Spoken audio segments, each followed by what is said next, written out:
In this video, I'm going to take you step by step on how I created this lineman flag. It's just another example of how I make custom flags, and if this is something that you need to know, you're going to want to stick around.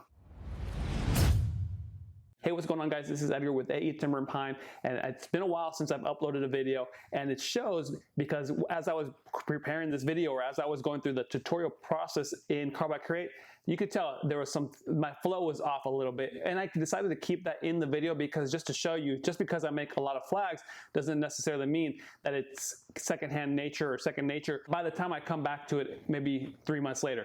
So this flag was made back in early January. I'm coming at it in March again just to go through that tutorial part, and there were some things that was off, and so I went ahead and kept those there. Everything is covered, but it's a little bit more long-winded, just to give you a heads up. If you guys are liking the content of this channel, make sure to like and subscribe, guys, and let's just go ahead and jump right into the video. All right, guys, so jumping into Carbide Create. So here in front of us in the grid, in the cutting area, is the final flag that we're trying to replicate. And I'm going to take you step by step on how I made this. The first thing that I did is I purchased a SVG or a flag SVG with the lineman already included, and while that would have worked, it just wasn't how I personally like it. And what I ended up doing was just taking this guy out. I just took out this particular vector guy here and pulled it all out, pulled this all out. And so he's down here. This is the final product. What I ended up doing was editing this SVG. There's a lot of detail here that my CNC cannot get. You see these little vectors here. It's just not going to carve correctly. So I deleted a bunch of this stuff here because I still just want the silhouette of the lineman and not necessarily all this extra detail. And I do that a lot, actually, quite often. For a lot of my custom stuff, if there's a lot of detail stuff, I get rid of it because it's there. You can't tell, you can't carve, and your customer can't tell. Okay, so if I had a laser, maybe it'd be different. So I got this guy out, so I'm going to delete this one now. The next thing that I did was I brought in my flag SVG. This is our starting point, and I go ahead and every single time to get correct spacing between these stripes, I create a copy of this first stripe and attach it to this like that, make it the first stripe, and then I also copy the long stripe down here. This is the 12th stripe. I make a copy of it and I put it underneath here as the 13th stripe, and then I group everything. This allows for even spacing throughout the whole flag for these stripes. All right, so this is the final product. We can get this guy out of here for now.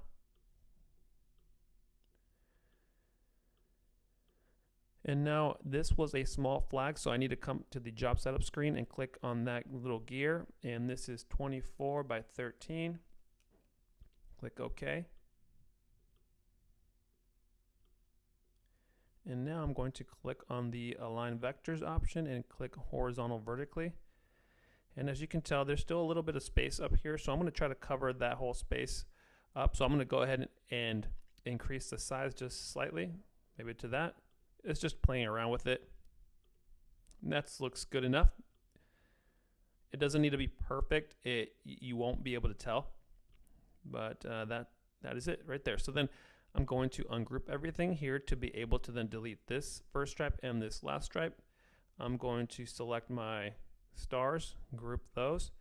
I'm going to select everything, and then actually I'm not going to do that yet. Let's go with stars only for now. And then I'm going to bring in my lineman guy. I want this guy to be centered horizontally to this first stripe here. Or I guess I'm going to call it the first stripe, but it's technically stripe number 2. But I'm going to hold, I'm going to select him, and then I'm going to select the stripe by holding shift. And then I'm going to click on Align Vectors horizontally and vertically. Oh, nope, sorry, not horizontally, vertically. Let's go back. Horizontally. There we go. So now this guy is centered to this stripe. Okay, so now with this guy, the lineman centered horizontally to this first stripe, so it's going to stay in a nice position on the right hand side of the flag. I'm going to select my stripes. Actually, I'm going to select the whole flag here in a second, but we'll start with stripes, group those, hold shift and group the stars, and then everything's grouped now. The flag is grouped, so now I'm going to click on my lineman guy, click on the stripes, and then click align vectors again, and now I'm going to align vertically. And so now the alignment is aligned vertically to the center of this flag and also horizontally to the first stripe here. Okay, so now we can unclick everything, and at this point what we're going to do is we're going to select our lineman first. We're going to create an offset. We're going to create, I like the offset distance to be 0.25. That seems to be where it's a good middle ground. It's a good starting point. And then I'm going to click on outside and then click apply. Once you get your offset, not only are you going to get the offset that you want, which is this outermost vector here, but it's also going to create the majority of the time some of these extra vectors on the inside that you don't want, these offset on the inside. So what you're going to do is you're going to select shift and deselect the outermost vector, and now everything that you don't want is still highlighted, so you can press delete. And there you go. So all you're left with is the one you want, the offset you want, which is this outermost one. With your offset now created, you're going to select your stripes or your whole flag, and then you're going to select the offset by holding shift and select that. And then you're going to come over to the Boolean section, and you're going to click on Boolean subtraction. Press OK. And as you can see, the lineman now is going through these stripes, and you can adjust the size of your lineman to maybe if you want to go straight through it, or you can actually increase the offset size to maybe get a clean cut instead of continuation here of the stripe. That's really all up to you how you want to make that look. But now it's time to just do some cleanup. Maybe you don't want this vector. Maybe this vector is a little bit too small. You may not want that one. So I think for this example, it looks pretty good. I'm going to leave it as it is. And so that's how you would create the alignment, or you would inset your alignment to your flag. All right, so the next step is going to create a name, and we're going to repeat the same process for a name. So I have the name here. I'm not going to write it all out again. I just copy by Command C or Control C, and then Control V or Command V, depending on your operating system, whether it is Mac or PC. To add text to your design, all you have to do is click on this text option, this create text, and then you'll type in whatever it is you want. Hello, viewers. Something like that, and then you pick your font, whatever it is that you want. I reached out to my client, and they wanted this font. They liked this one, and we are going to, this is Gil Sans, for those that want to know, and just resize it accordingly. We're going to do the exact same thing here. We're going to now select this stripe first, hold shift and select the text, and we're going to align horizontally. So let's do that again. So if you saw that, my stripe moved, not my text. So what I want to do is first select the text and then the stripe. Align horizontally. There you go. Now it is centered to this stripe here. What I'm going to do next is, you guessed it, we're going to create an offset on the outside at a distance of 0.25. We're going to click apply. We're going to hold shift and deselect the outermost offset, and the offsets that were created additionally are still highlighted, so we can get rid of those by deleting those. Now we're going to select our stripes, and it's really just the stripes that are being intersected by this offset or overlapped by the offset. So as you can see, the offset doesn't touch this top stripe, so we don't actually have to worry about this and group anything. So all we need to do is worry about this stripe, and so we're going to select this stripe first, hold shift, select the offset, Boolean subtraction, press OK, and now we have the stripes that are, the text goes through the stripes basically, and depending on how you want to make it look, you can delete these extra vectors. So I think I did this like this. I deleted everything within the center of the text and just kept the outside stripes, I guess, the outside portions of the stripe available. All right, so that is how you would create this flag. Oh, there is one thing that I forgot to mention. This particular flag was the customer wanted the stripes to go through the flag. So to be able to do that, to make it appear that the stripes are going through the flag, they're not within the flag, they're not cut short, we just need to select each stripe that is on the edge and resize it. We're going to click on the scale option. We're going to then pull this out just like that. And let's see if we can do a shortcut by selecting these two. Scale. No, we can't do, let's find out. Oh yeah, we can. All right, just like that. We'll just pull it out like that. So then we can come out here to the other side, select all these stripes on the end, scale it. Oh no, see, it moves the offset. So we can't do that actually. So we're going to Control Z, and then we're going to Control Z again until we fix this left-hand side. Just like that. And we do have to go into individual stripes and resize. All right, I just wanted to test that. So I'm just selecting each stripe. I'm going to click on scale, pull the center option there, just like that. And then do the process on the right-hand side, just like that. Ooh, okay. All right. I'm messing up here, guys. So as you can see, I'm pulling the stripe and I can't do that. So this stripe has to be extended out prior to doing the Boolean subtraction of your lineman. Okay.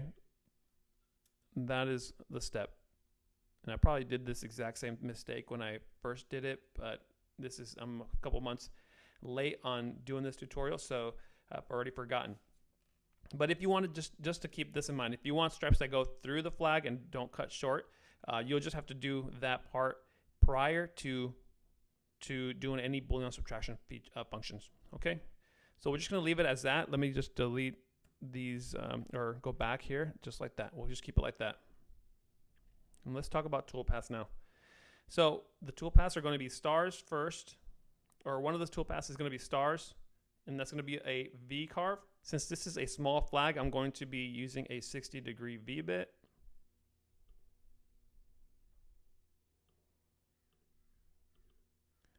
I like my plunge and feed rate to be 80-90, especially when there's no design or anything like that.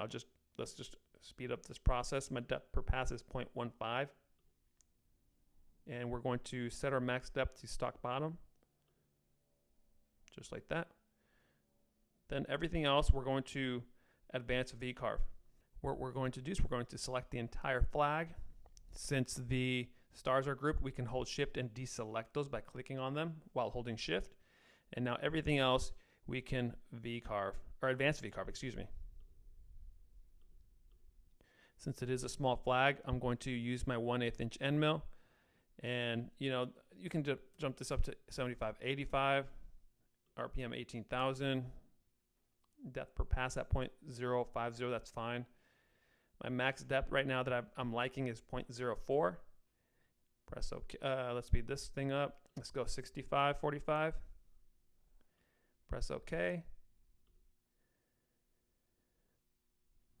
And this one's going to take a little bit longer, but it's all taken care of at the same time. And if you want, you can split this up. You can do text by itself, lineman by itself, just to see how that goes. You can then do stripes.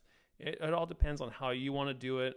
Depending on the project and how big the material is that I'm cutting, I would probably start with stripes first, and then lineman, and then text, just to get some of the basic stuff out of the way, or maybe even the lineman first, depending if you want to get the harder stuff out of the way, or the more complicated. Let's just look at this simulation. Okay, so there is the simulation here on how to set that up.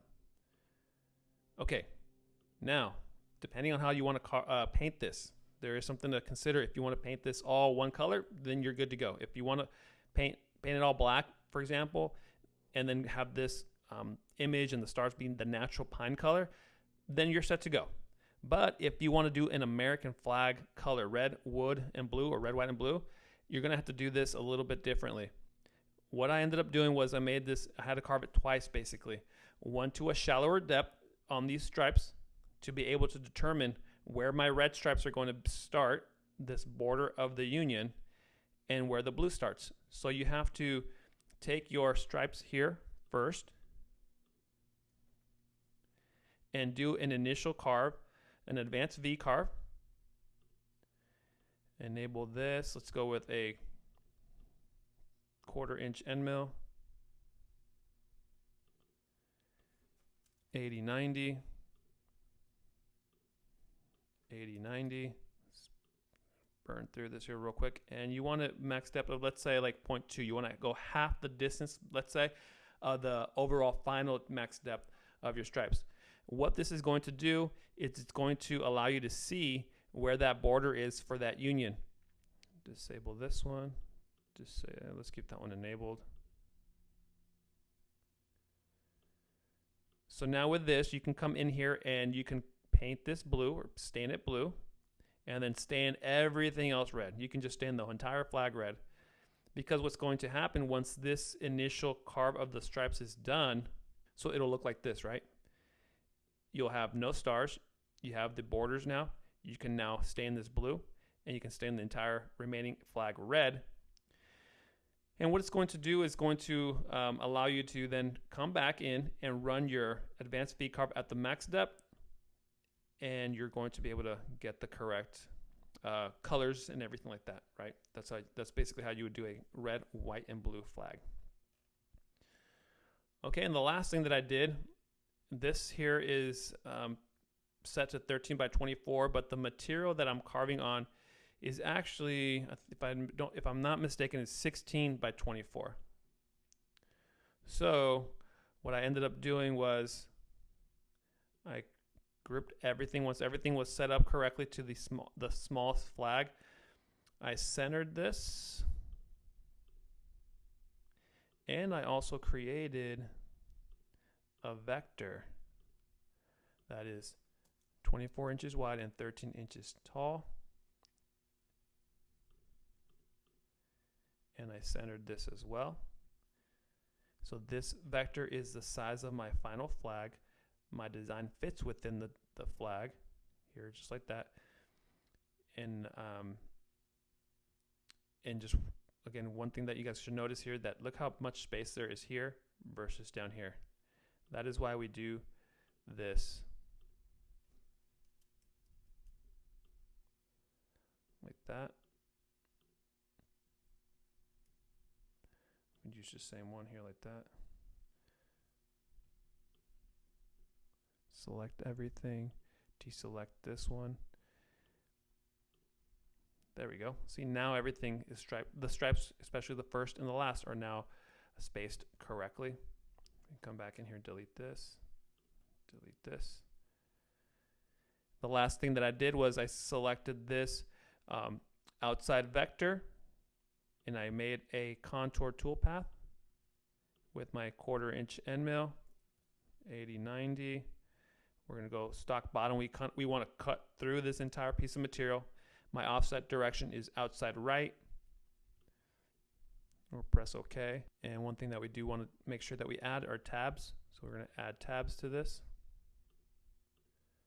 That makes sure that the material doesn't go flying while it's carving. So it stays within the larger piece of material, and we just have to cut those at the end. Sometimes the tabs don't like to stay, so I like to group the entire flag and then come back in here, select it, and then create those tabs again.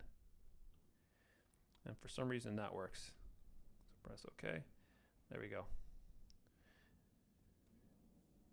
And you can now deselect that and just have the one vector with the tabs. And if we zoom in here, you can see that the blue line is the path that the end mill will take, and it'll carve this flag out from the larger piece of material. All right, guys, so that is how I set this flag up. Let's just go ahead and take a look at a video real quick of this actually being carved. One thing I do want to mention is that the material wasn't entirely flat on the wasteboard, and you'll see that I end up having to reset my Z0 towards the top of the flag up here somewhere to then be able to carve the stripes, and all the stripes carved then perfectly after that. So just keep that in mind, that it's not always perfect when we run this or execute this. It's just you have to kind of work through the problem as they come. All right, guys, so let's take a look at that video.